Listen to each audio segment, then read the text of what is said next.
Hey guys, tonight we follow a woman who strays too far from the edge of the forest, where the fog never quite lifts, and eyes are said to gleam behind trees. There's something thick in the air tonight. Her breath catches against it. You'll hear it in the way her fingers twitch when a stranger appears. One who never shows his face. He touches her like someone who's known her skin forever. You probably won't walk straight tomorrow after this one, but not because of the heat. It's the ache he leaves in her mind. So before you get comfortable, take a moment to like the video and subscribe, but only if you genuinely enjoy what I do here. And if you're still awake when this ends, comment where you're listening from and what time it is there. I always love knowing where this little world reaches. Now, dim the lights, maybe turn on a fan for that soft background hum, and let's ease into tonight's journey together. The forest wasn't on the map. It lay beyond the northern road, veiled in mist thick enough to drink. Crows circled in uneven spirals above the pines, but she kept walking, boots damp with early dew, cape fluttering behind her like it too was unsure. Her name didn't matter here, not yet. All that mattered was that she shouldn't have been this deep alone, and she knew it. Every step forward was less about curiosity, more about compulsion. Something called. Branches shifted with the weight of something unseen. The trees stood too still. The wind didn't move them. Yet she kept going. That's when she saw him. At first, just the silhouette, broad-shouldered, draped in dark velvet, unmoving in the white haze. Then the gleam of something pale. A mask, perhaps bone-white porcelain or smooth metal, impossible to tell from a distance. No eyes. Just a stare she felt like heat against her throat. She froze. He didn't move, didn't speak. Just stood there. A presence, a silence, a gravity. She should have run. She didn't. Her heart quickened, but her steps didn't falter. As if drawn to him, or claimed. She came closer. 10 paces, still silence. The mask revealed only the strong curve of his jaw beneath. A mouth unmoving, unsmiling. 5 paces. His fingers, gloved in black, twitched once by his side. Close enough now to smell him. Cedarwood, something darker, like spiced smoke. A scent that pressed itself into her memory like a bruise. He stepped forward once. No threat, no greeting. Just that presence, like the forest was bending toward him. Her voice barely emerged. "Who are you?" He didn't answer. But something in the air shifted. Warmth rippled through her limbs, her thighs pressing together on instinct. She hated that her body responded before her mind did. The mask tilted, slow and deliberate, like he was studying her. Or savoring her. Like prey? No. Like something he already owned. He reached toward her, not to touch, no, not yet, but to trail 2 fingers through the air, inches from her cheek. Close enough that she felt the static of it. A shiver ran from her spine, down into places she wasn't ready to name. Still, not a word. But in his silence, something stirred inside her. The strange pleasure of being watched so completely, so carefully, as if nothing else in the world existed but her next breath. She took another step closer. Her lips parted to ask again. His name, his face, anything, but he raised one gloved finger. Quiet. She obeyed.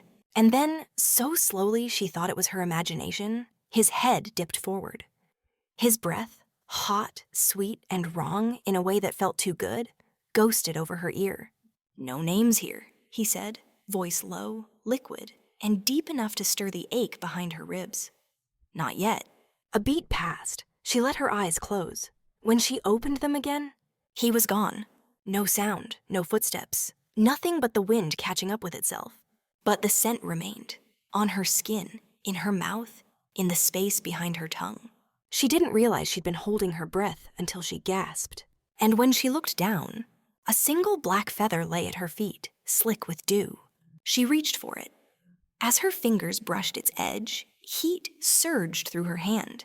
Quick, sharp, intimate. Like someone kissing the inside of her wrist from the inside out. And for the first time since she stepped into that fog, her thighs trembled. That night, in her chamber lit by one flickering candle, she tried to forget. Poured herself wine, bathed until her skin wrinkled. Read poetry she didn't understand. But the moment she slid beneath the covers, her body hummed like a tuning fork. She twisted in the sheets, touched her own throat like he had, closed her eyes and imagined the mask pressing against her mouth. When her fingers slipped lower, she felt no shame. Only the echo of his voice, whispering again against her skin. No names, not yet. And something deep inside her, something dark and long-sleeping sighed. Yes. 2 nights later, she saw him again, but not in the forest. This time, it was at the edge of the grand courtyard, beneath the fluted arches of a noble's estate, glowing with music, laughter, and gold candlelight. A masquerade, full of velvet masks and perfumed bodies swaying in rhythm. But none like his. No man moved like that, not through the crowd, but past it, as if it parted by some unspoken command. She was already breathless before he touched her. He didn't ask. He simply appeared, one gloved hand outstretched, waiting. She didn't speak, just nodded once and slipped her fingers into his. His grip was warm, firm, intentional. And then they were dancing. Not the usual polite steps of court. No mincing gestures, no forced elegance. His hand settled low, too low for decency. His other hand held hers tight to his chest. Her body fit against his like a memory she'd never lived. He smelled of rain again. And something darker, clove, smoke, and the heat that rises off skin flushed with want. She could feel the ridges of muscle beneath his silk shirt, the movement of his thighs as they turned. The masked crowd spun around them, but he never looked at anyone but her. And she couldn't look away. The mask remained. Of course it did. It always would. But it didn't matter anymore. Because what he said with the pads of his fingers against her spine was far more fluent than speech. He guided her through the arches into the moonlight, into the shadows just off the marble. The violins inside softened, dulled now by distance. All she could hear was his breath, steady and slow, and the sound of her own pulse pounding against her throat. Still, he said nothing. His mouth hovered just above hers, the mask casting shadows onto her cheek, into the hollow of her collarbone. He didn't kiss her. Not yet. That would have been too kind. Instead, he leaned in and let his lips graze the shell of her ear. "You're not afraid," he said, voice so low it barely existed. "I should be," she whispered. "You aren't." "No." "Good." That one word struck through her like wine, thick, rich, slow burning. She felt her knees soften, her hips sway forward just enough that their bodies touched, chest to chest, stomach to stomach, and still he didn't move to kiss her. Instead, he let his hand slide down her back to the curve just above her rear, slow, deliberate, with the ease of someone who had already imagined it 100 times. She inhaled sharply, and he smiled beneath the mask. "You're warm," he said. She tilted her head. "And you are not real?" He didn't answer. Just let his gloved thumb trace a slow circle at the base of her spine. She felt herself ache with the need to pull his mask away, but she didn't. She wouldn't. Not yet. Not until he let her. Instead, she asked, "Why me?" At that, his body stilled for the first time. His gloved fingers stopped moving. For a moment, the world seemed to hold its breath. Then, softly, he said, "Because you see what's missing." The words made no sense. And yet, her body understood. She reached up, not to the mask, but to his shoulder. Let her fingers curl there like she belonged. And he allowed it. He leaned in again, his mouth closer this time, still not touching. "Close your eyes." She obeyed. And suddenly their bodies weren't dancing, they were hovering. Moving not across marble, but through some darker rhythm entirely. She didn't know how long it lasted. Minutes, hours, maybe longer, maybe forever. When she opened her eyes again, the party had moved on. The crowd had shifted. The music faded. He was gone. But in her hand, a single black ribbon. still warm from his throat. She clutched it to her chest, heart thudding like a war drum, and exhaled the name she didn't know she'd been holding in. That night, alone in her bed, she tied the ribbon around her wrist. Tight. So tight it left a mark. She traced it all night, eyes open, skin burning. And when sleep finally found her, she dreamed of a masked man's breath against her thighs, warm, steady, and full of things no one had ever dared to say aloud. She didn't expect him to come again so soon. But when she wandered into the old garden, the one behind the locked wrought iron gate, where vines strangled the columns and wild roses bloomed like secrets, he was already there, waiting. Leaning against the stone fountain, the mask turned toward her as if he'd been expecting her breath, not her footsteps. The gate had been locked. She was sure of it. Yet here she was. And there he stood, draped in night-colored velvet, so still he could have been carved from shadow. "I didn't follow you," she said softly, barely more than a breath. "I know," he replied. And the sound of his voice sent a shiver through her scalp, down her spine, coiling into the pit of her stomach. There was something different about him now. Calmer, closer, less like a storm in human form, and more like the silence that follows it. She felt it in the way he tilted his head, like he was watching her more carefully than ever before. "You shouldn't be here," she said. But she stepped closer anyway. "Neither should you," he replied. The moonlight filtered through the broken trellis, falling in soft patterns across his mask. She couldn't see his eyes, but she felt them, devouring every inch of her, from the faint sweat at her throat to the nervous tremble of her fingers. "Tell me something real," she said. His gloved hand reached out, caught a strand of her hair, and let it slide between his fingers. "I dream of the sea," he said quietly. "Even though I've never touched it." She swallowed. "That's not what I meant." "No," he agreed. "But it's true." His fingers found her wrist again, just like before. He pressed his thumb lightly against the skin where the ribbon had left its mark. "You wore it." She nodded. He stepped closer, and the warmth of him spilled over her like sun through a window. She could feel her heart knocking against her ribs. Could feel her breath hitch. "Do you always say just enough to make me ache?" she whispered. He didn't smile, but he said, "Only when I want you to feel me later." Her breath caught. Then he moved, sudden but smooth, and pulled her to him with one hand at her lower back. The other came up, brushing a leaf from her shoulder like it had offended him. And then his mouth was at her ear again, voice soft, silken, slow. "If I kissed you now," he said, "you'd never forget it." "Then do it," she whispered. But he didn't, not yet, not even then.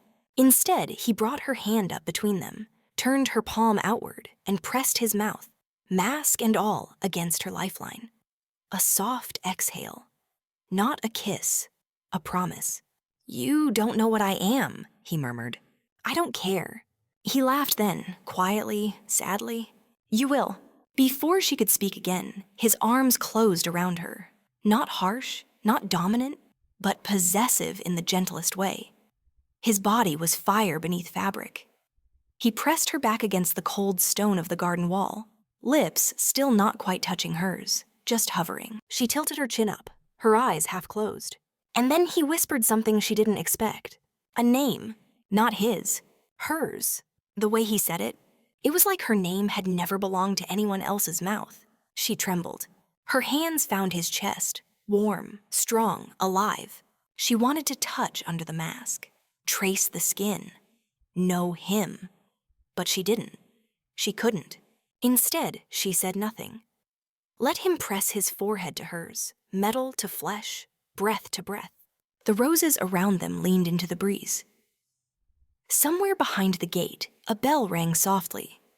Time passing, time folding. When he finally stepped back, her knees nearly gave way. He looked at her like a man memorizing a map. And then, without a word, he turned. She reached for him, fingers brushing his velvet sleeve. "Wait." But he was already fading into the garden's dark edges, like mist folding into mist. She stood there alone, hands still trembling, mouth tingling with the kiss that never came. When she turned to leave, she found something in her pocket. A rose, deep black, no thorns, still warm. She didn't remember putting it there. And yet, She brought it to her lips and breathed in. The scent wasn't just flowers. It was him. The fourth time wasn't planned.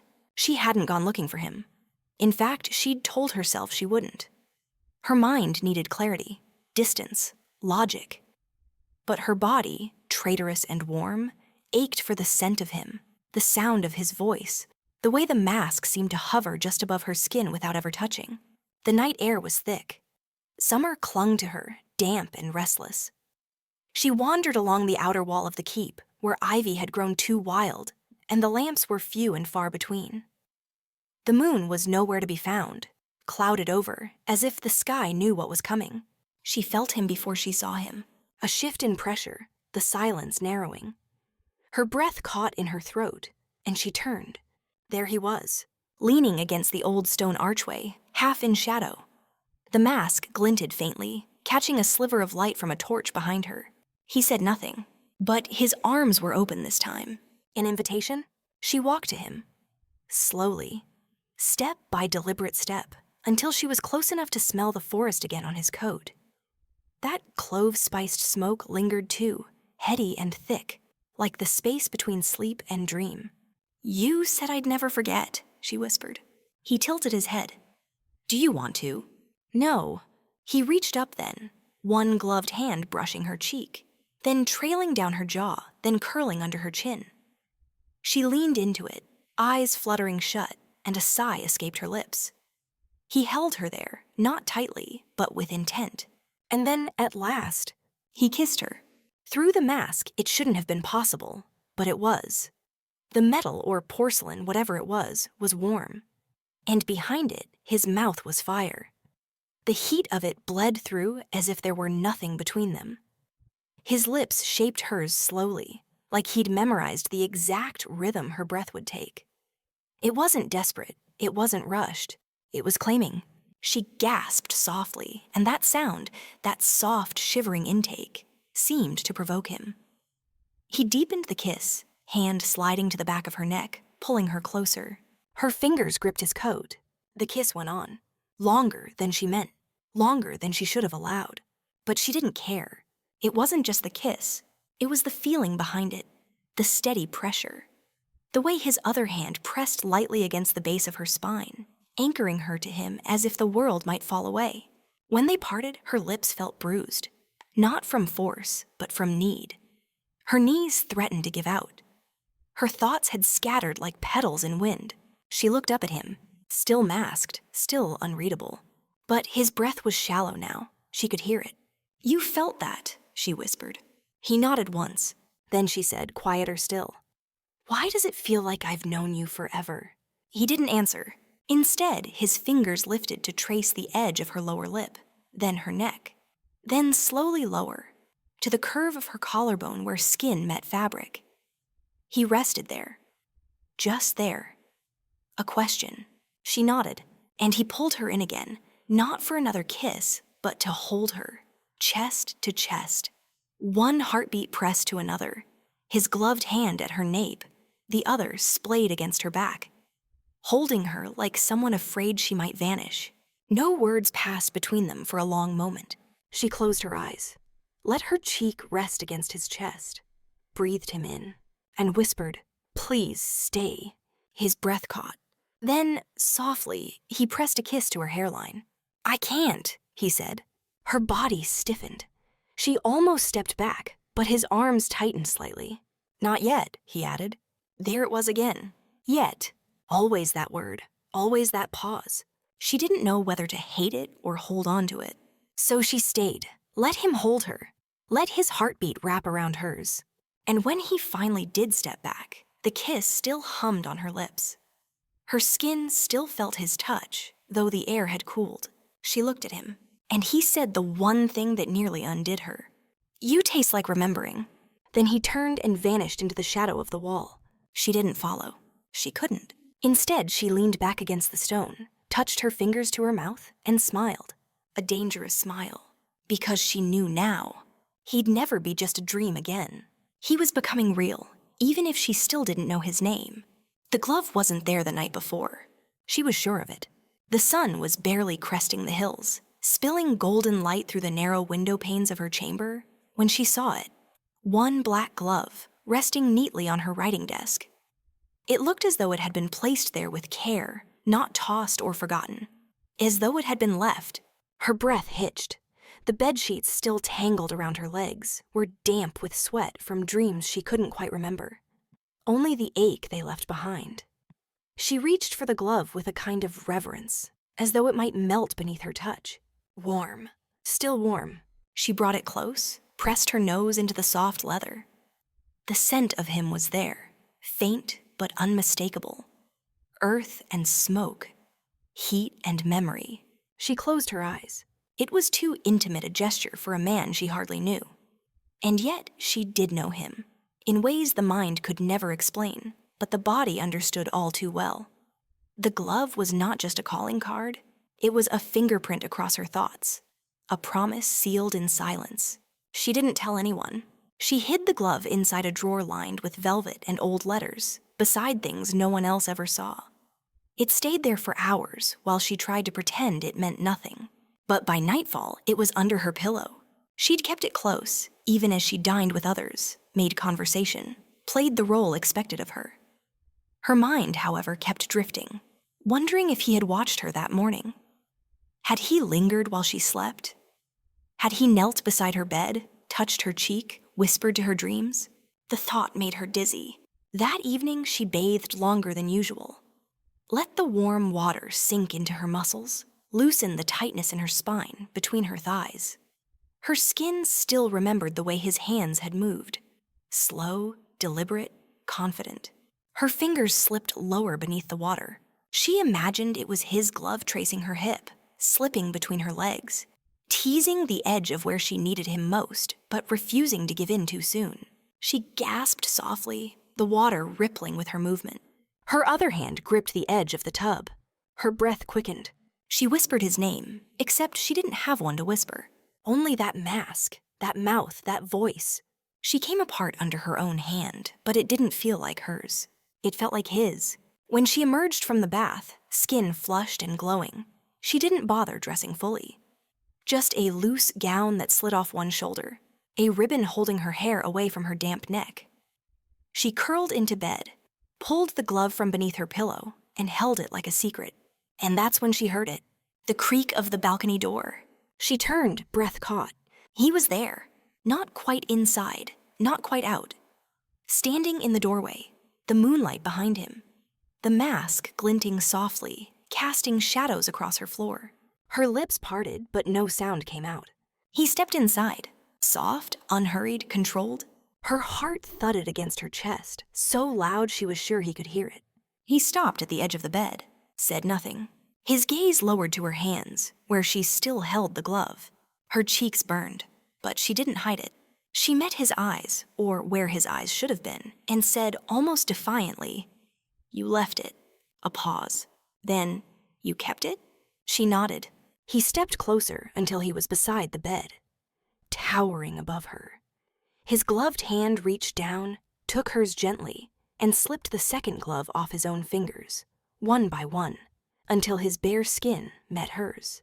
It was the first time she'd felt him without leather between them. His palm was warm. Rough in a way that spoke of battles fought, yet tender in how he held her. He didn't touch anything else, didn't kiss her, didn't climb into the bed. He simply held her hand in the dark and said, "You feel like somewhere I've been before." She looked up at him and whispered, "Then stay." But he didn't answer. He just stood there a moment longer, fingers gently tracing the edge of her wrist, memorizing her pulse. Then he pulled away, took the glove from her hand, and turned toward the balcony again. She watched him disappear into the night. The glove was gone, but his touch lingered like perfume in her sheets. That night, she didn't sleep. She lay in bed with one arm stretched across the space where he might have been, wondering if he had ever truly left at all. It started with whispers. Not in her dreams this time, but in the corridors of the keep.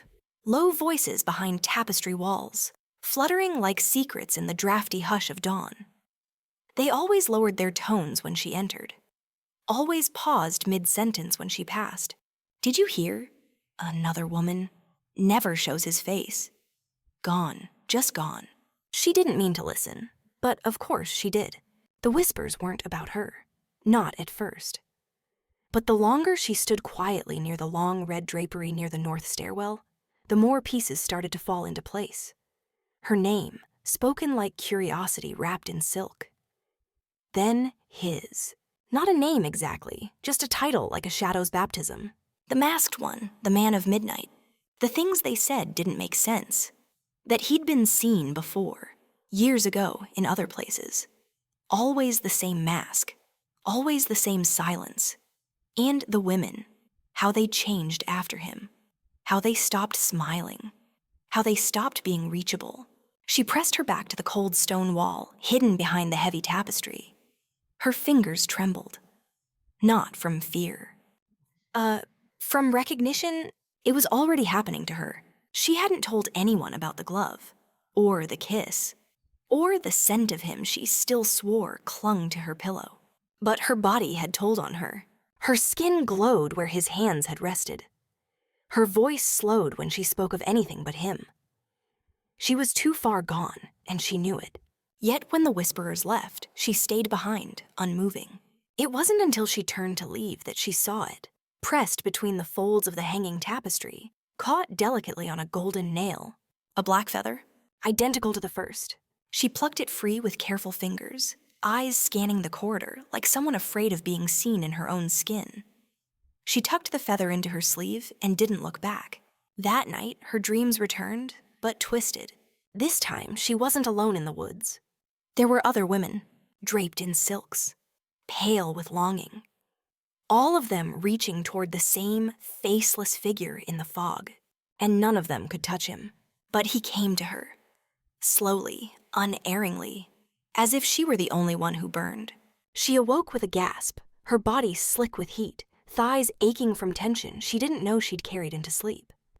Her hands slipped beneath the covers without thinking, searching for what the dream had promised and denied. As she reached the edge of release, she whispered, "Tell me who you are," and imagined him saying her name again, low and reverent. But when the wave broke and her breath stilled, there was only silence. The next day, she returned to the corridor behind the tapestry.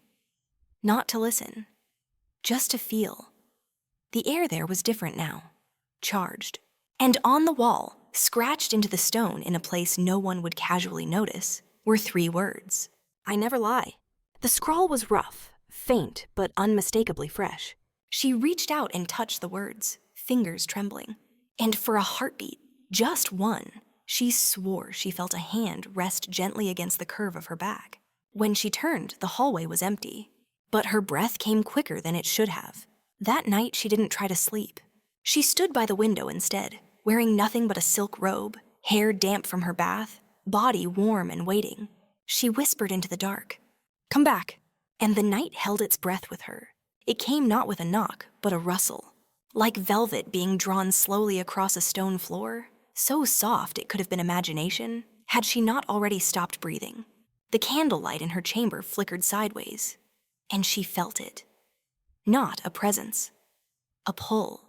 Her bare feet touched the cold stone without hesitation. The silk robe clung to her body as if urging her back. But her hand moved toward the door with aching inevitability. There was nothing when she opened it. No figure, no shadow. Just a note, folded precisely into a square and resting atop a black leather glove. One of his. She bent slowly, fingers brushing leather that was still warm. The note was sealed with no wax, just folded once, clean. Inside, in that same precise scrawl, only 3 words. Don't be afraid. She pressed the paper to her chest and closed the door. There was something about being watched, not with malice, but with the intensity of a flame just before it catches. She didn't dress. She didn't climb into bed. She sat on the edge of her mattress, legs tucked beneath her, the candle burning lower, waiting. He came as if the room called to him. No creak of hinges, no shifting of weight. One moment, she was alone. The next, he was there, leaning against the far stone column like he'd stepped from the shadows themselves. Tall, straight-backed. Black mask gleaming faintly in the golden candlelight. No cloak tonight. Just a dark, tailored shirt and trousers, outlining lean muscle and impossible stillness. Her breath caught in her throat. "You didn't knock," she whispered. "I didn't want to wake your fear," he answered, voice like velvet over gravel. A voice that lived somewhere between danger and desire. She stood slowly, silk robes swaying around her like mist curling around legs in a stream. "Then why are you here?" "To see if you still wanted me here." Silence. She didn't move closer, neither did he. But the air between them crackled. "Is that why you leave notes?" she asked, voice quieter now. "To keep me curious or obedient?" He tilted his head just slightly. "To keep you safe. But I see now, curiosity burns brighter in you than caution." She crossed the space between them in 3 slow steps. "Then show me who you are." His breath stilled. "Not yet." She touched the mask gently, cool to her fingers, as though it had just come from night air. "You hide behind this," she murmured. "I wear it because the world expects it. I keep it because you don't." Her hand lowered, brushing the collar of his shirt, knuckles grazing the skin just beneath. His pulse leapt beneath her touch. "You're not afraid I'll fall in love with the illusion?" she asked. His gloved hand rose, cradling the side of her face. The softness of leather against her skin made her eyes flutter half shut. "I'm afraid you already have." Her breath hitched, and then there was no more space. His other hand moved to the small of her back, drawing her forward until the lines of their bodies met like ink and parchment. The kiss didn't come like thunder. It came like rainfall on candle flames, gentle, extinguishing the world around her in favor of warmth, wetness, breath. She clutched at his shoulders, mouth opening beneath his, tasting the mystery and the hunger. His gloved hand moved from her cheek to her throat, holding, not to restrain, but to feel her pulse racing beneath his fingers. A silent confession of how much he affected her. When they broke apart, she gasped softly, lips bruised with desire, eyes dark with need. "Why do I feel like I've known you forever?" she whispered. He smiled, just barely. "Because you have. In every dream where your heart ached for something you couldn't name." She leaned into him, resting her forehead against his chest. His scent wrapped around her again. Leather, smoke, cedarwood, and sin. And he held her. Not like a lover, not yet. Like a secret he never wanted to lose. That night, when he left, she didn't cry. But she slept with his glove beneath her pillow, and dreamed of fingers that knew her name even when they didn't speak it aloud. She awoke before dawn, the room heavy with silence, the sky outside barely beginning to pale. But something was different. She turned slowly in bed, body still wrapped in sleep's soft haze, and inhaled.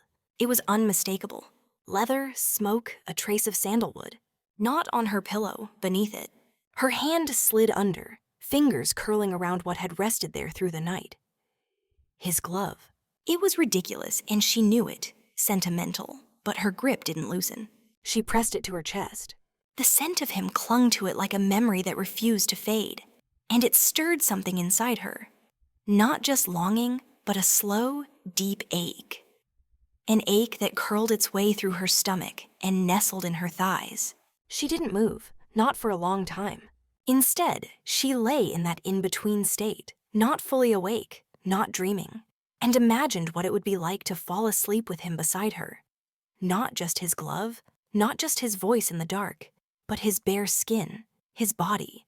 She imagined him lying behind her, one arm under her neck, the other possessive across her waist, his breath brushing the nape of her neck in steady rhythm. She imagined waking to his lips against her shoulder, the heat of him pressed along her spine, the weight of his thigh draped between hers. A shiver ran through her, even though the air was still. She shifted beneath the sheets, hips flexing involuntarily. She was damp. The thought made her cheeks warm, but she didn't turn away from it. She let it settle in her body like candle wax melting, slow and yielding.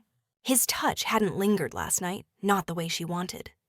There was restraint in him, a gravity like a star pulling everything inward but never colliding. And that made her hunger sharper.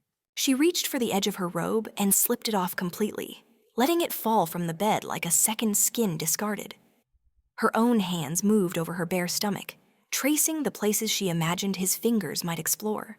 She closed her eyes. It wasn't just the act she longed for. It was his presence. His breath, his weight, his quiet but deliberate command of space.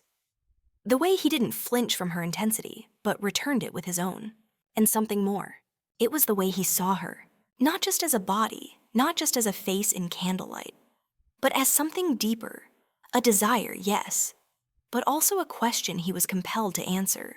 She brushed her fingers down the curve of her waist, over her hip, slowly between her thighs. Not seeking release, not yet. Just listening to the heat, the thrum building in the silence. Her other hand held the glove tighter. Outside, the wind pressed softly against the window panes. She didn't finish, not yet. The ache was too precious to chase away. Instead, she rose, naked and flushed, wrapping herself in a wool shawl and sitting by the window, the glove still in her hand, its weight grounding her.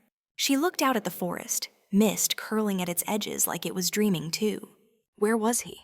Did he feel the pull even now? She wasn't sure when it had started.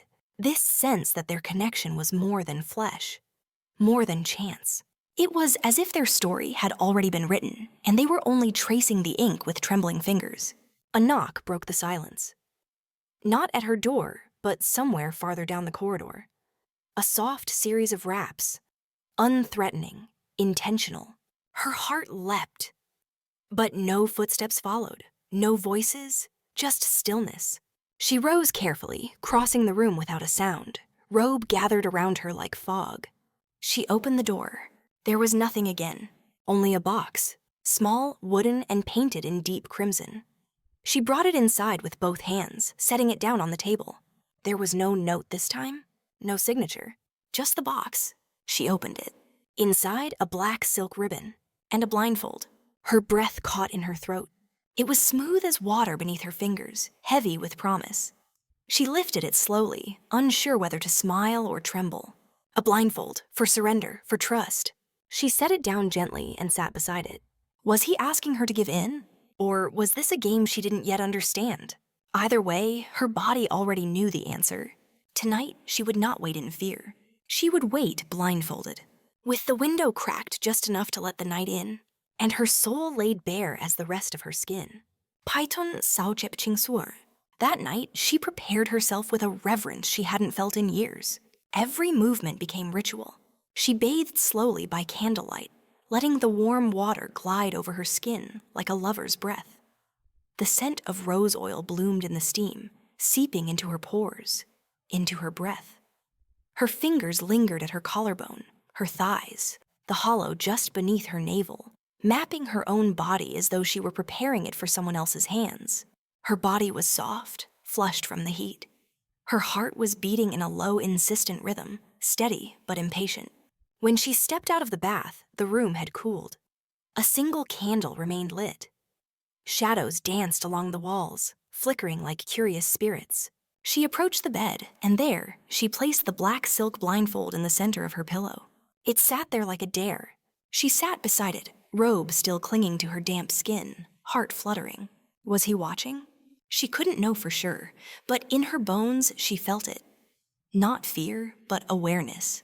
She stood slowly, removed the robe, and slipped beneath the sheets. Naked. Skin still dewy from the bath. Vulnerable. Ready. Her fingers trembled slightly as she tied the blindfold over her eyes. At first, there was only blackness, the kind that blooms when you're not quite asleep, but no longer in control. But then came the rest. The sound of her own breath. The rise and fall of her chest. The cool air touching her ankles. And something else, a presence. She didn't hear a door open. She didn't hear footsteps. But he was there. She could feel him. The scent of sandalwood thickened in the room. She didn't move, didn't speak. And then, fingers. At first, light as whispers. He touched her jawline with the back of his knuckle, traced the path to her throat. Down her sternum. Over her breast, but not directly. Just beside it. Just enough to make her arch ever so slightly in longing. Her lips parted, a sigh, not of fear, not even of surprise, of permission. Still, he said nothing, and neither did she. His hand continued lower, brushing the slope of her stomach, the curve of her hip, the inside of her thigh.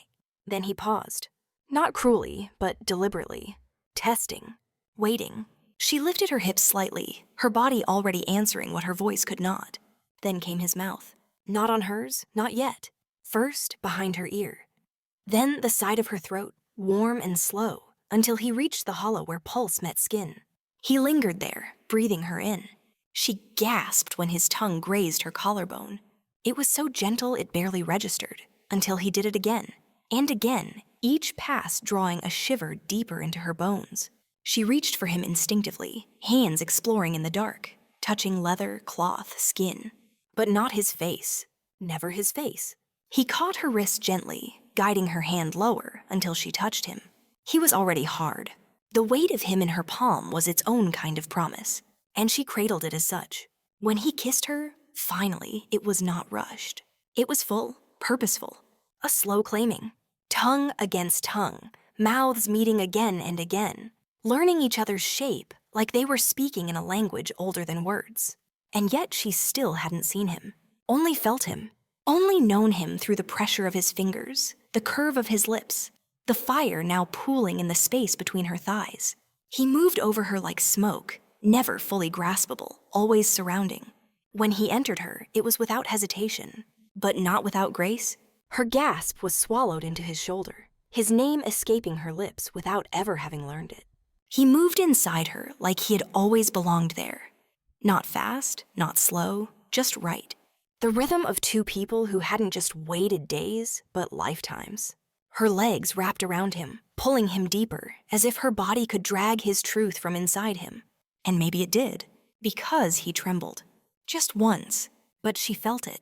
She cried out, not from pain, but from the breaking of something deep and locked within. Their movements built together, waves folding into one another, faster, tighter, until her back arched in the most exquisite surrender. She came silently, mouth parted, fingers digging into his shoulders, heart exploding behind her blindfold like starlight shattering. And still he didn't stop. He followed her, deeper still, until his body stilled, hips flushed to hers, breath lost in the hollow of her throat. Then quiet, just the sound of her heartbeat and his breath. Still blindfolded, she turned her face toward his, whispered, "Why the mask?" A pause. Then his mouth was at her ear, and for the first time, he spoke. His voice was smoke and honey. Because you wouldn't love what's underneath. Then he slipped from the bed, quiet as shadow. When she tore off the blindfold, he was gone. But the glove remained, and this time, beside it, a single black feather. The morning after, she woke slowly, sunlight pouring through the shutters in soft golden ribbons. Her skin still tingled, each inch a memory, every breath a recollection. She turned over in the sheets, instinctively reaching for the warm presence she half expected to find beside her. But there was only emptiness, and beside her pillow, the glove and the feather. The glove still smelled faintly of sandalwood, of mystery, of his touch. She brought it to her nose and closed her eyes, letting the scent fill her again. But it was the feather that truly shook her. It wasn't just any feather. It shimmered. Slightly. Not in a way that caught the light, but more like it held a quiet glow from within. Long, dark, almost too perfect. Not raven, not crow. Something older. Something ancient. She sat up, the sheet falling down her chest, and held the feather between her fingers. A memory came with it, not just of his breath or the shape of him inside her, but of his voice, because you wouldn't love what's underneath. She shivered. Was he deformed, cursed, a ghost, a demon? The thought should have frightened her, but it didn't. Not truly. What disturbed her more was the surge of desire rising in her again, uncalled for. Even as her thighs remained tender and marked, even as her heart hadn't slowed since the night before. She wanted him again. She wanted answers. She wanted the mask removed. She wanted him. Later that day, she brought the feather to the old woman who sold herbs on the edge of the village. The crone took it gently, her weathered fingers trembling just enough to betray her years of knowledge. "This isn't from a bird," she whispered. "Not one of this world, anyway." She turned the feather over. "This belongs to something that used to walk among men." But not anymore. Her eyes met the girl's. "You've been touched, haven't you?" The woman nodded slowly before she could even answer. She didn't need to explain the tenderness between her legs, the flush in her cheeks, the distant look in her eyes. The old woman could smell it, sense it, feel it in her aura like perfume lingering in a closed room. "Did you offer him your name?" the crone asked. "No," she answered. "I never spoke, neither did he." The old woman's face softened. "Then you're safe, for now." But something in the way she said it, the pause, the wait, did not reassure her. "Do you want to know what he is?" the crone asked. The girl hesitated, then shook her head. "I want to know why he chose me." The woman only smiled, enigmatic. "That's a harder question." That night, she lit no candles. She wore nothing. And she lay on the bed, open, heart pounding, body ready, not just with desire, but with need. She didn't blindfold herself this time. She wanted to see him, even if it meant seeing something terrifying, even if it meant being changed. The shadows came first, flickering, gathering. The corners of the room thickened with them, even though no fire burned. A stillness followed, like the earth holding its breath. Then, his scent. Leather, warm skin, sandalwood, and something else now. Ash. He stood at the foot of her bed. She could feel him there before her eyes confirmed it. Tall, silent, watching, still masked, still unknowable. But this time, when he reached for her, his hand trembled. She took it in hers, kissed the back of his knuckles, held it to her cheek. "You don't have to hide from me," she whispered. His shoulders tensed, then relaxed. She brought his hand to her chest, resting it over her heartbeat. His breath caught. Slowly, she reached for his mask. He didn't stop her. Fingers at the edge of the leather, trembling, she pulled. And underneath, she gasped, but not in fear. His face was beautiful, but wrong. Too perfect, smooth like marble. Eyes like coal, reflecting light but never giving it. A face that hadn't aged, hadn't lived, and yet carried 1,000 stories in silence. It wasn't human, not quite. But it wasn't monstrous either. It was sorrow, worn like skin. "You were expecting something worse," he said softly, voice like velvet dragged across a blade. "I wasn't expecting you." She cupped his face gently, and for the first time he looked away. Shame, regret, emotion too large for language. She kissed him, not with hunger, but with grief and understanding and something more dangerous. Love. That night, they didn't make love like strangers in heat. They touched like people who had waited centuries. She rode him slowly, arms wrapped around his neck, their foreheads pressed together.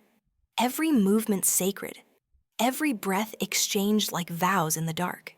His hands traced her spine, her hips, her ribs, as though memorizing her from the inside out. She whispered stories into his ear, not of her past, but of dreams she hadn't shared with anyone, of places she'd never seen, of hopes she never thought to hope. And he listened, not just with ears, but with his entire being. When she came, it wasn't explosive. It was unraveling, a melting, and he followed her there.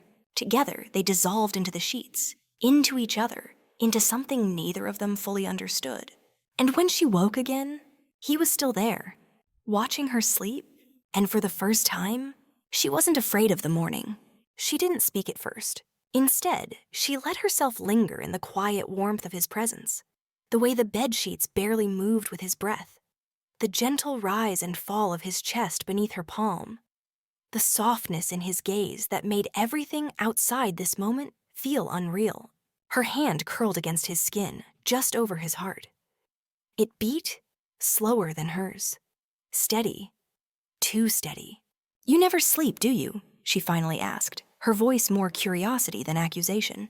His eyes didn't flinch. "No. Because you can't, or because you're afraid to dream?" He didn't answer. That silence told her enough. She traced her finger along his collarbone, then up the side of his jaw. Even in the pale light of dawn, his skin was flawless, smooth and cool, not cold, but not quite human. Warm either. His eyes, still bottomless, still guarded. "You feel things," she said. "I know you do, even if you've forgotten how to show them." His hand closed gently around her wrist.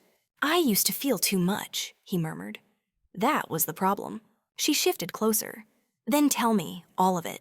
He looked at her for a long time, as if weighing something sacred. "You won't like the truth," he whispered. "It ruins the fantasy." "I don't want a fantasy," she replied. "I want you." He closed his eyes, and for the first time, she saw him falter. "You're not the first woman I've loved. I never thought I was. But you might be the last." He turned away then, pulling the sheet over part of his body like armor. His voice changed, rougher now, not from anger, but from memory. "There was a time when I had a name, a home. Blood in my veins, not this thing I've become. I was a soldier, swore my sword to a lord who promised peace. I believed in honor, in love." He paused. "She was a healer, the one before you. She smelled of lavender and rosemary. She would kiss the dirt off my hands before she kissed my mouth." "And she's gone," the woman whispered. He nodded. "I failed her. I failed everyone." His fingers tightened against the sheet. "There was a massacre, a village razed to ash. I was too late. I was always too late." He looked at her then. "Do you understand now why I never take off the mask? Because this face, this borrowed, cursed thing, doesn't belong to the man I once was.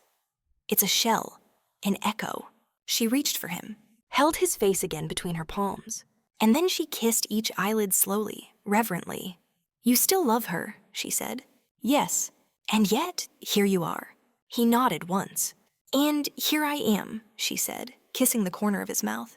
She didn't need to ask if he felt guilty. It was painted all over his chest, carved into the tension in his shoulders. But that guilt, like the past, didn't scare her. It made him real. "Make love to me again," she whispered. "Not to forget her, but to remember yourself." His breath caught, and then he rolled over her, lips crashing into hers. Not with gentleness this time, but with fire, with need, with centuries of repression rising all at once. His mouth took hers hungrily, his teeth grazing her bottom lip, his tongue tasting every word she hadn't said yet. She arched beneath him, moaning softly as his hands explored her again, not searching for answers, but for grounding, anchoring, reassurance that he was still capable of desire, of connection, of feeling. She grabbed fistfuls of his hair, pulling him closer, kissing down his jaw, his throat, whispering his name even though she didn't yet know it. "You're here," she gasped, "with me. Stay." He didn't answer, but his body did. He took her slowly this time, deeply, each thrust deliberate, as though he were carving new meaning into her with every movement. They didn't chase the peak like a fire. This was different. A prayer, a binding. And when she came again, it was with tears in her eyes. Tears for him, tears for her, tears for all the broken pieces being sewn back together inside them both. Afterward, they lay in a tangle of limbs and half-whispers. She traced lazy circles over his chest and asked softly, "What do you want now?" He hesitated. "I want to forget what I've lost and remember how to stay." She nodded, then whispered, "Then stay, just one more night." He didn't promise, but he didn't disappear either. And when sleep finally took her, she felt the pressure of his forehead resting against hers. Not as a ghost, not as a mask. But as a man. The morning after bled gold through the stone-laced windows. Light filtered like syrup across the chamber's cold walls, softening the harsh architecture with a fragile, golden hush. But she was already awake. She lay on her side, sheet tangled around one thigh, watching him, fully dressed now, seated on the edge of the bed, back half-turned toward her. His hand rested on his knee, the other playing absently with the leather straps on his forearm. Silent as always, still masked, still miles away. "You were awake all night again," she said gently. He nodded without turning. "I thought maybe, after last night, you would let yourself sleep." "I did," he murmured, "but only in your arms." She sat up slowly, letting the sheet fall just enough to catch his attention. He turned at last, and though his eyes were veiled behind the black steel of the mask, she could feel his gaze roam the length of her, lingering not in hunger, but something far softer. Recognition, perhaps. Or longing, maybe both. "I want to know your name," she said. A quiet beat, then another. He tilted his head slightly. "Would it matter? I think everything starts with a name. And ends with one," he replied. But she leaned forward, folding her arms atop her knees. "You carry something too old to be shame. It's something else. Something tangled. It is a curse. Or it's just pain you never named." He didn't answer, but she wasn't afraid of his silence anymore. She knew it was never empty. It simply held too much. He stood, crossed the room, picked up a blade he'd left propped against the fireplace. A short ceremonial dagger, no longer sharp, no longer needed, but worn down from handling. As if it had been a comfort object once. He turned it in his hand. Then, without speaking, he offered it to her. She took it unsure. "It belonged to me when I was still him," he said. She touched the handle. What was he called? A pause. Then softly, "Calum." Her breath caught. Not because of the name, but because of what it cost him to say it aloud. Calum. It tasted ancient, noble, wounded. "Does anyone else know?" she asked. "No one living." She stared at the blade, then back at him. "You're giving him back to me?" "I'm giving you all of me," he said. "Whatever that means now." Then, almost without thinking, she pressed the dagger flat between her breasts, right over her heart, and whispered, "Then I will carry him with me." The moment stretched, full of the strange intimacy that lives between resurrection and surrender. She stood then, bare feet padding softly over the cold stones. When she reached him, she reached up to touch the side of the mask. "Can I?" He closed his eyes. She saw the battle inside him, centuries of secrets wrapped in layers of duty and guilt. But then, at last, he nodded. Her fingers moved to the edge of the mask. The leather bindings were cool beneath her touch. She unfastened them slowly, reverently, like one would untie a ribbon around a sacred gift. And then she stopped.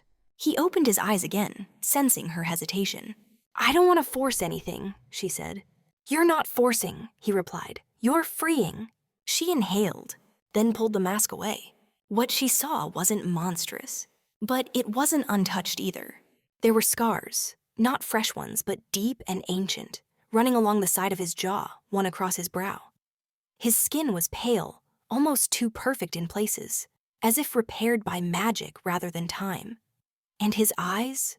They were blue, but not any ordinary blue. A kind of blue that carried frost and fire all at once.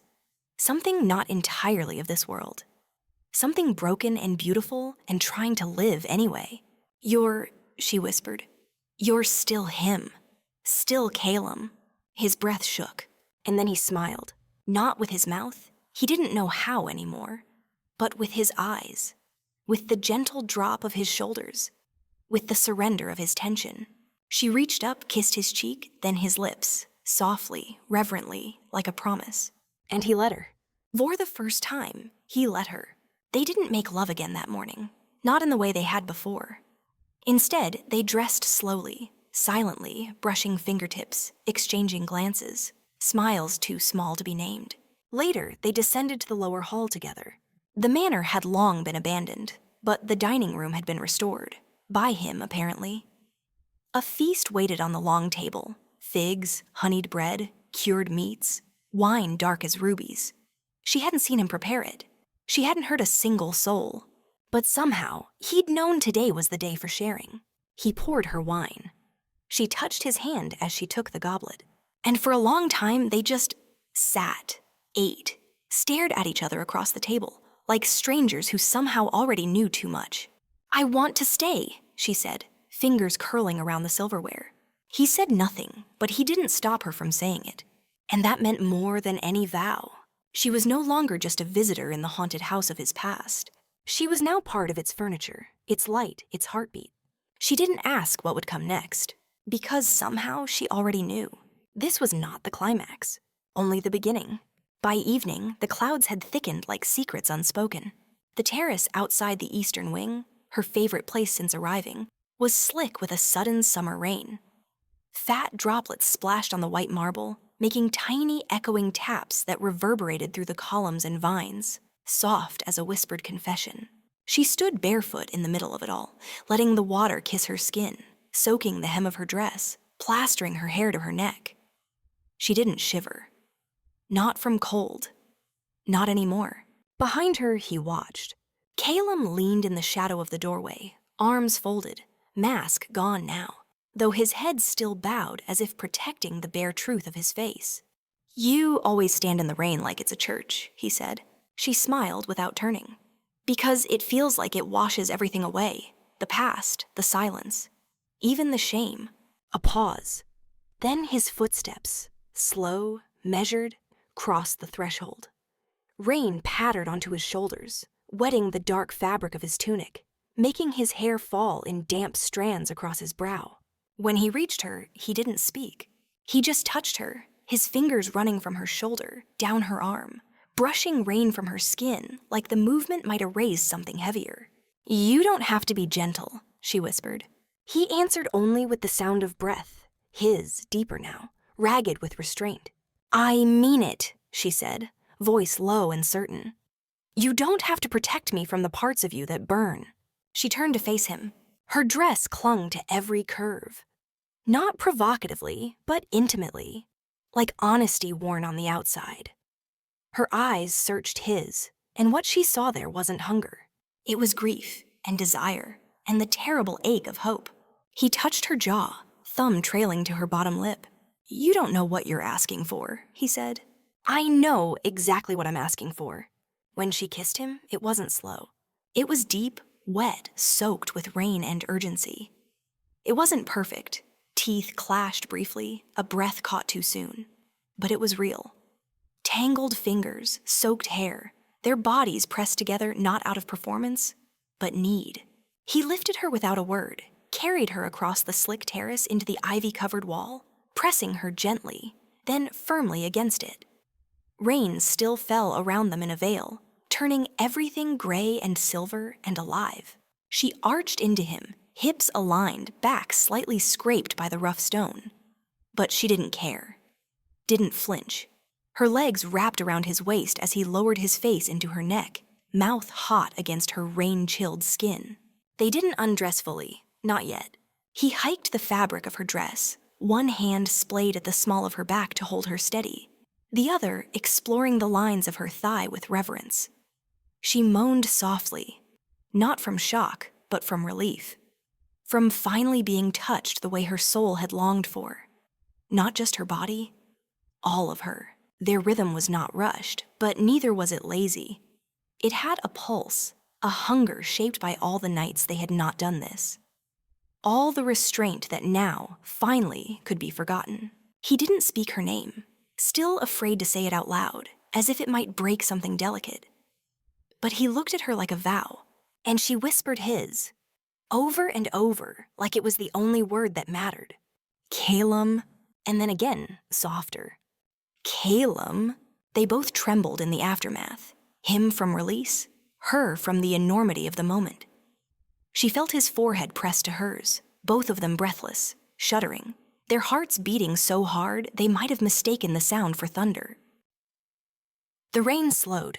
He leaned back, eyes closed, still inside her, still holding her against the wall like gravity had shifted. "I'm not afraid anymore," he whispered. She smiled, touched his face. "Neither am I."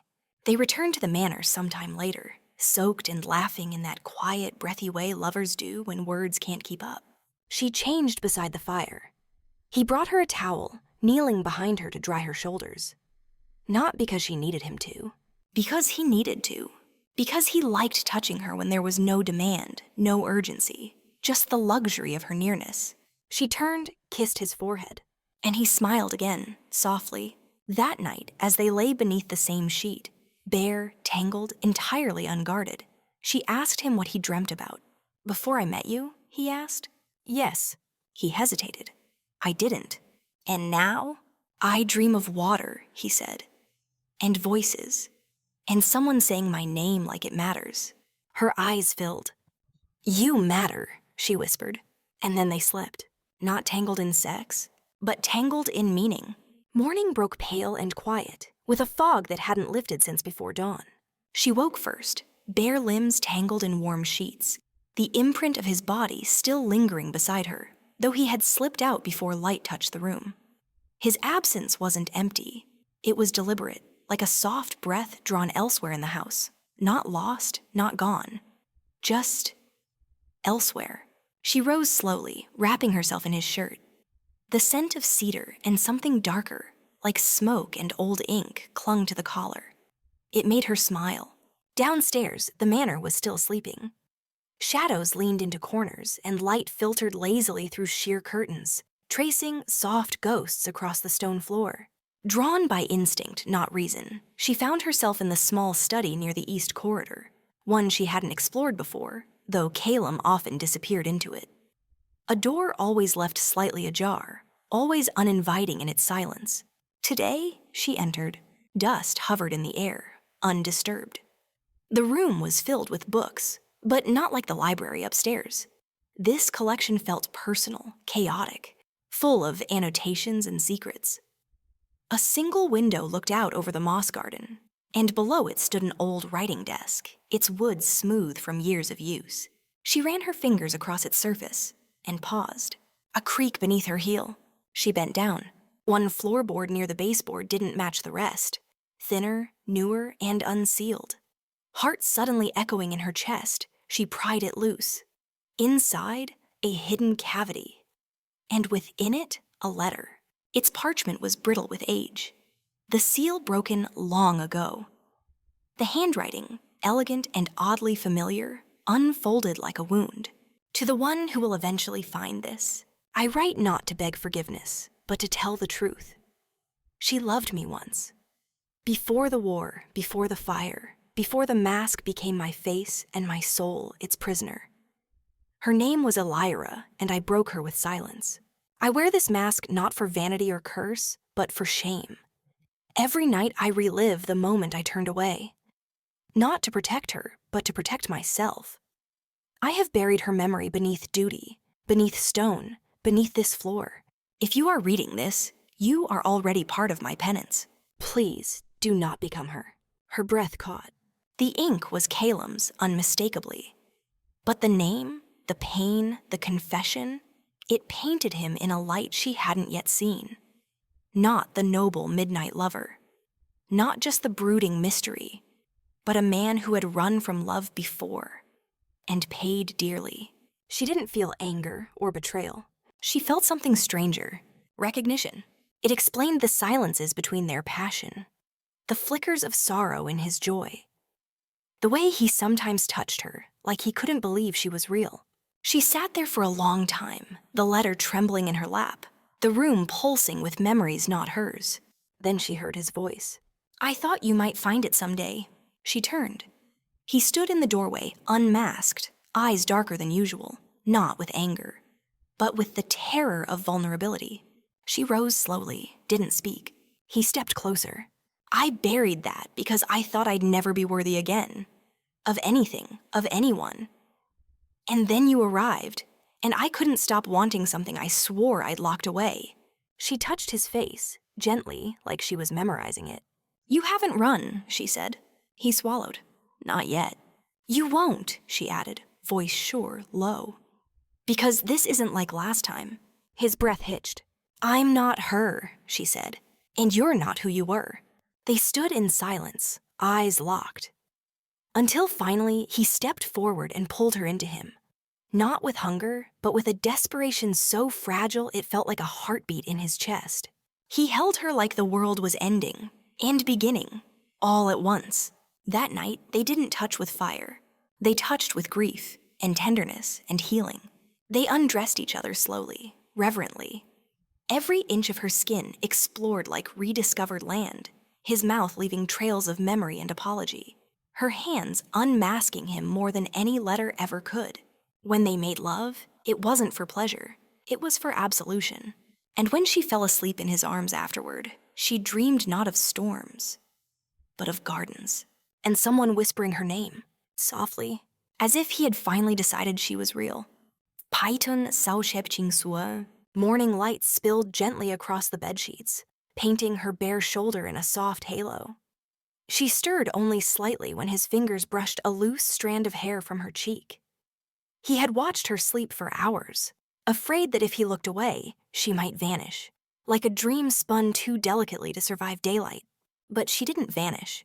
When her eyes fluttered open and she looked at him, still half dreaming, still flushed from the night before, it was with the kind of quiet certainty that shook him deeper than any scream ever could. They spoke little that day. Instead, they wandered. He led her through the northern wing of the manor, past tall glass doors covered in ivy, to a place she hadn't yet seen. A hidden garden, walled and lush and wildly overgrown. The scent of wet stone and old roses clung thick in the air. Red petals, bright and bruised, spilled like blood across the mossy path. "I never bring anyone here," he said. "But you brought her," she guessed softly. He hesitated. "Yes." She nodded, not in judgment, but as if she'd already made peace with it. She knelt near the edge of the garden bed, brushing her fingertips against a cluster of unopened buds. "You planted these." She loved red, he whispered. Said it reminded her that life was meant to be felt. She turned to him, face open, voice like silk. "And now?" "Now," he murmured. "I want it to remind me that pain doesn't get the final word." He walked toward her, slow and uncertain, like a man approaching a sacred place. She stood to meet him, tilting her head slightly, letting her hair fall across one shoulder. The breeze toyed with her dress, and when he reached out to touch her, it wasn't hunger in his eyes, but reverence. He kissed her like he was unlearning everything. Not like the first time, wild, consuming, but like a memory being rewritten. Slowly, one brush of lips at a time, she parted her mouth for him, not just to taste, but to let him in. Fully. Honestly. The kind of kiss that dissolved old ghosts and whispered, "Stay." His hands found the small of her back, her hips, the edge of her thigh. Her breath caught as he lifted her against the old stone wall, pressing her gently between ivy and his warmth. Her leg wrapped around him with instinctive grace. She wasn't afraid. Not of being claimed, not of being seen. His lips found her neck, her collarbone, the place just below her ear where her pulse thrummed like a secret. She gasped his name once, soft as petals falling. And then she was moaning, not from pleasure alone, but from the weight of letting go, of allowing herself to bloom, even in soil that had once held another woman's memory. They didn't rush. In that garden, time slowed to a heartbeat. When he finally moved inside her, it was without urgency, just rhythm. Deep, careful. Like rain sinking into the earth after a long drought. She clung to him with both arms, burying her face in his shoulder as their bodies rocked together. Red petals fell around them, torn loose by the wind. One caught in her hair. He whispered her name again and again, like a vow, like a spell. And when they climaxed, it wasn't loud, it was trembling and breathless and complete. A flood that didn't drown, but baptized. Afterward, they sank to the mossy ground, still tangled together. She lay with her head on his chest, listening to the steady thrum of a heart she now understood more deeply than words could explain. She whispered, "Tell me something real." He answered without thinking, "You've already made me forget how to lie." They stayed like that for a long time, and when the sun slipped behind the trees and the garden darkened again into quiet shadow, he pressed a kiss to her forehead and said, "Let's never go back to silence." She smiled, because they both knew they never would. That night, after the garden and after their limbs had cooled and their breathing settled into something shared, she found herself awake long after he had fallen into sleep.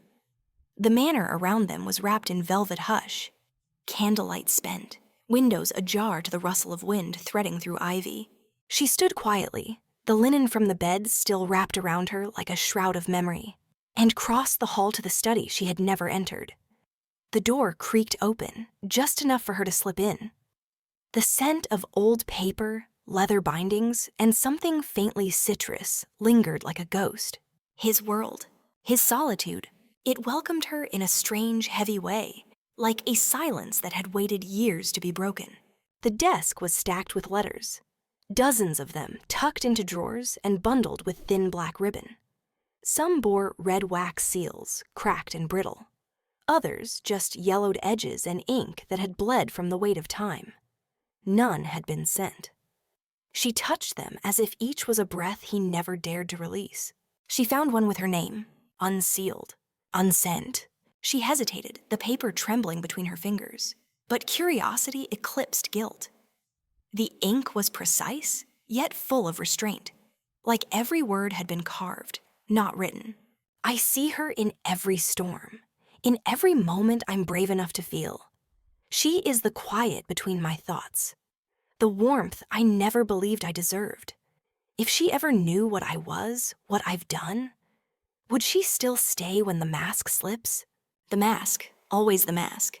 She clutched the letter to her chest and sank into the chair, the linen falling open slightly as she curled into herself, skin still humming from his touch, mind now storming with questions. What was he afraid of showing her? She thought of his eyes behind the silver, how even when they kissed, he kept it on. Not from distance, but protection. Or maybe penance. Had the mask become a skin he couldn't shed? She ran her fingertips across the sharp-edged lines of his handwriting. This wasn't just a man mourning a lost love, or hiding a scar. There was something else. A truth buried so deep, he could only let it bleed into ink. She opened another letter, then another, and another. Each one, some written to her, others to someone unnamed. Some full of longing, others burning with guilt. One confessed he hadn't spoken to his brother in years. Another mentioned a war, a girl in a tower, a betrayal, a promise broken. It was like listening to a man dream with his hands, words unraveling the grief he carried too quietly. By the time she returned to bed, dawn was brushing the edges of the sky. She lay beside him, unable to sleep, and placed her hand gently on his chest. He stirred only slightly, but didn't open his eyes. He whispered, "You shouldn't have read them." Her breath caught. "I had to," she said, barely audible. "I needed to see the pieces you're afraid to give me." He was quiet a long time. Then finally, "Do you still want them?" "I want you," she whispered, "especially the parts you think make you unlovable." He didn't speak again, but he turned to face her, the mask between them still firm, still unmoved. She raised her hand and touched its edge. This time, he didn't stop her, but he didn't take it off either. Not yet. Instead, he kissed her, so gently she could almost believe his mouth was trembling. And somehow it was enough, because not every wall has to fall at once. Some love stories begin with doors left ajar and secrets offered in the quiet between breaths. She closed her eyes to the feel of his fingers lacing with hers under the sheets. Her heartbeat slowed, not in surrender, but in understanding. He was still learning how to be known, and she was patient enough to wait through every silence. When the rain came again, it was a softer kind, like a lullaby poured through lace. The manor grew hushed in its presence, as though time itself curled up and slept for a while. She spent the morning watching droplets run down the stained glass windows, tracing their paths with her finger. The outside world blurred, softened, and turned into a painting that moved. He found her there, in the velvet chair beneath the bay window, bare legs tucked under her, her robe slipping off one shoulder. She didn't turn to greet him at first. She sensed him the way a violin senses a bow before it touches string, tense, ready, almost reverent. "You never take it off," she murmured, eyes still on the rain. He didn't pretend to misunderstand. "I can't." She finally looked up. His silhouette was shadowed by the doorway, tall, steady, but the silver mask gleamed in the faint light like a second face. "Because of the scars?" He shook his head slowly. "Because of who I am without it." She rose, walking to him with the kind of calm that comes only after deep storms. Her hands lifted, paused at the edge of the mask. "May I?" His jaw flexed, just once, then a nod. The air between them shifted, as if the very walls of the manor held their breath. Her fingers found the small, nearly hidden clasps behind his ear. They clicked loose with the sound of something ancient unlocking. Slowly, she lifted the mask away, and there he was, not ruined, not monstrous, but raw. His skin was marked, yes, traced by old burns, a twisted line near his temple that faded into the hairline, shadows beneath eyes that had forgotten sleep. But his gaze held hers like a held breath, vulnerable, defiant, desperate. She didn't gasp. She didn't flinch. She reached up and placed her palm gently against his cheek. Warm. Alive. "I see you," she whispered. And then she kissed him, not out of pity, not out of need, but out of reverence. He trembled, just once. And then he kissed her back. And this time, it wasn't practiced or precise. It was messy, real, a little desperate, as if he was remembering how to be kissed without armor. Their bodies moved with a different rhythm now, less like lovers in a fairy tale, and more like two people who had survived something and had finally been allowed to want. She led him to the chaise near the fire, the embers still glowing like small stars. As they undressed one another, there was no performance in it, no games of seduction. Just skin being offered like truths. When he touched her, it wasn't with mystery. It was with memory. He mapped her like someone who had once forgotten what softness felt like and was terrified it might vanish again. His mouth moved down her collarbone, reverent, lingering. Her back arched beneath him, her fingers slipping into his hair. Their breaths mingled in short, broken gasps, and when he finally entered her, it wasn't fast or demanding. It was deep, slow, as if he needed to feel every part of her receive him. She moaned, low, barely audible, but it rippled through him like thunder. They moved together in that rhythm, the one that has no tempo but emotion, the one that erases pasts and time itself. And when she climaxed, she didn't cry out. She simply whispered his name into his throat like a prayer he could finally believe in. He held her afterward like something precious he had once lost. And she let herself be held, not because she needed safety, but because she wanted his. They lay wrapped in silence, limbs tangled, sweat cooling on their skin. After some time, she reached for the mask, still resting beside them. "What will you do with it now?" He stared at it. The silver face that had hidden him for years. His answer came slow, thoughtful. "Maybe it's time I put it away. Not for good, but not every night." She smiled. "Then let's start with tonight." The fire crackled softly. Rain kept falling. And she curled into his side, bare skin against bare truth. No lies left between them. For the first time, he closed his eyes and slept without it. And she stayed awake a little longer, just to watch the way his face softened in dreams. The next morning didn't come with sunshine. It came with fog, thick and pale, pressing against the manor's tall windows like a shroud of memory. It wasn't cold, but it made the house feel quieter, like the air itself was whispering secrets. She woke first. Nestled in the crook of his arm, she stayed still for a long time, her eyes tracing the soft stubble along his jaw, the subtle twitch of dreams at the corner of his mouth. Without the mask, he was more human than myth. He was flawed, beautiful, breakable. She kissed his shoulder before slipping away from the bed, wrapping herself in one of his oversized shirts, the fabric smelling faintly of firewood, leather, and him. Downstairs, the fireplace had gone out. The coals were still warm, soft to the touch, like the heart of something that had burned for too long. She fed it kindling with steady hands, watching it spark back to life. There were books on the floor, a blanket half tangled near the chaise. The remnants of passion and confession everywhere, like ghosts no longer trying to hide. She wandered into the library, where a book lay open on the desk. The one she had seen him reading weeks ago, always with such solemn eyes. Her fingers hovered over the yellowed pages, then slowly turned them. Inside, tucked between passages of poetry and ancient tales, was a folded letter, not sealed, not hidden. She hesitated, then unfolded it. The handwriting was careful, ornate, written with ink that had bled slightly into the parchment over time. "To the one who finds me, know this. I wore the mask not to conceal my face, but to preserve the man I used to be. Once, I believed love could save me. Then I believed it destroyed me. I was wrong on both counts. Love only ever reveals." She read it twice. By the time she finished, tears had risen, unasked, into her eyes.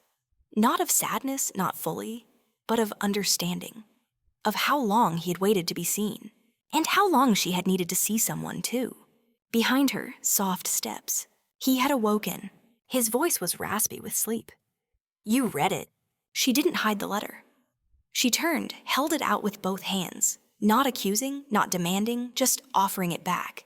"I think you left it for me." A pause, then a quiet, "Yes." She stepped toward him. "You don't have to explain." But he did. Not with words. With his eyes. With the way he reached for her, pulling her against him, his forehead resting against hers. "My father was cruel," he said finally. "Not in ways that left bruises. In ways that made me wear masks to believe I had worth." She closed her eyes. "And you wore that belief so long it became skin." He nodded. "But last night as it cracked." She smiled into his mouth when he kissed her, slow and lingering. There was no hunger in it now, no desperation. Just a soft claiming, a confirmation. They made love again, not like the night before, not with tension or revelation, but with warmth. Like folding into each other, like choosing to stay even after all the questions had been asked. Later, they lay on the rug before the fire, her head on his chest, listening to his heartbeat slow. She traced small circles along his ribs, and he hummed low with the comfort of it. "What happens now?" she asked. He was quiet for a moment. "Do you want to stay?" She looked up at him, eyes steady. "Do you want me to?" A smile tugged the corner of his mouth. "I think I always did." She stretched, cat-like, her bare skin glowing gold in the firelight, the shirt now bunched at her waist. Her laugh was soft, teasing. "You just didn't know it until I almost ran away." He rolled her gently beneath him, kissing her collarbone, her breasts, her navel, savoring. "Then let me give you a reason to never leave." And once more, their bodies tangled. Not out of need, but out of joy. There were gasps and breathless laughter, whispered curses of pleasure, hands roaming with worship instead of urgency. She came undone beneath him, with eyes wide open this time, wanting to remember every flicker of his face above her. And when it was done, when they lay collapsed in each other's arms again, he whispered against her hair, "No more masks, not with you." Outside, the fog began to lift, just a little. Enough to see that the world was still there. But now they were no longer hiding from it. They were stepping into it, together. That night, they didn't sleep. Not because they were tangled in lust again, though they did kiss with a lazy sort of desire, fingers roaming like drifting clouds across familiar skin, but because neither wanted the day to end. The manor creaked softly with its age, the fireplace low and flickering, casting long amber shadows on the ceiling above their bed. She lay on her side, tracing the line of his jaw, her fingertips memorizing every curve, every scar. He let her. He told her things, voice hushed, as though speaking too loud might pull the moment apart. Things about his mother's songs, how she used to sing when his father left on long rides. How the silence after her voice died was the loneliest thing he'd ever known. How he first found the mask in the attic, a relic from a masquerade ball held generations before. He'd put it on as a boy, laughing, and never truly took it off again. She listened. She soaked it in. Every piece of him felt like a puzzle falling into place. His silence wasn't emptiness. It was depth. But she had truths, too, ones she'd never said aloud. "I left home when I was 16, she said quietly. "Ran. No grand rebellion. Just, I stopped existing in their eyes. So I disappeared in return." He shifted, propped on an elbow, eyes steady. "You existed to me," he murmured. She laughed, bitter and sweet. "You didn't even know me. But I saw you in the forest that first night." He tucked a lock of her hair behind her ear. "You looked lost. And I recognized it." The intimacy of that confession made her throat tighten. She sat up, wrapping the sheet around her as she stood, padding barefoot to the window. Outside, the moon had broken through. Mist clung to the trees, silvered and glowing. He followed, standing behind her, arms slipping around her waist, mouth brushing her shoulder. "We should leave here," he said into her skin. "This place holds too many ghosts." She leaned back into him, thoughtful. "Where would we go?" Anywhere, as long as it's far and quiet. Somewhere the world won't ask who we were before. But don't you need this manor? She asked. For your title? For the people? He hesitated. There's no title left. The house has been abandoned by everyone but me. And now, by you. A soft pause. Except, he added, I don't feel abandoned anymore. She turned to face him, and the kiss that followed wasn't hot. It was slow, deliberate, and unbearably tender, like a ceremony, like sealing something invisible between them. He picked her up, not in haste, but in reverence, and carried her back to the bed, laying her down as if she were something sacred. They didn't rush. They touched, explored, rediscovered. It was lovemaking in the purest sense. Not performance, not escape, but connection. Her breath hitched when he moved inside her again, but there was no wild rhythm this time. Only stillness between thrusts, eye contact that burned. A slow tide that rose and receded again and again. It felt like forever. And when they both finally trembled, clung, and fell, there were no loud cries. Only the sounds of breath, heartbeats, and whispered names in the dark. After, they lay tangled, sweat cooling between them, her fingers lazily mapping the curve of his spine. You never told me your real name, she whispered. He blinked. No? She shook her head, smiling faintly. I don't even know what to call you. He looked at her for a long time. Then, voice quiet as a vow. Caius. She repeated it like a prayer. Caius. He kissed her once more softly. And yours? She hesitated. Then, Elara. Caius and Elara, he said into her neck. No longer masked, no longer alone. The moon climbed higher. Somewhere in the forest, wolves sang. But here, in this strange, haunted bed, two broken souls had begun to fuse into something whole. And sleep, when it finally came, was the deepest she had ever known. Paiton sao chepchingsua. Dawn found them wrapped around each other. Bare skin pressed to bare skin. Limbs entwined like roots that had finally found earth. The fire had long gone out, and pale light spilled over the sheets in long, slow streaks of pink and gold. Elara opened her eyes first. She didn't move, just watched him sleep, mask resting now beside the bed instead of on his face. Caius looked peaceful in slumber. His brow, usually drawn tight, was smooth, his lips slightly parted. His chest rose and fell in the kind of rhythm that matched hers. As if their bodies had learned, even in sleep, to breathe together. She gently touched his shoulder. He stirred. We should go, she whispered, voice catching. Before this place remembers who we used to be. He nodded, not opening his eyes, but smiling faintly. And who are we now?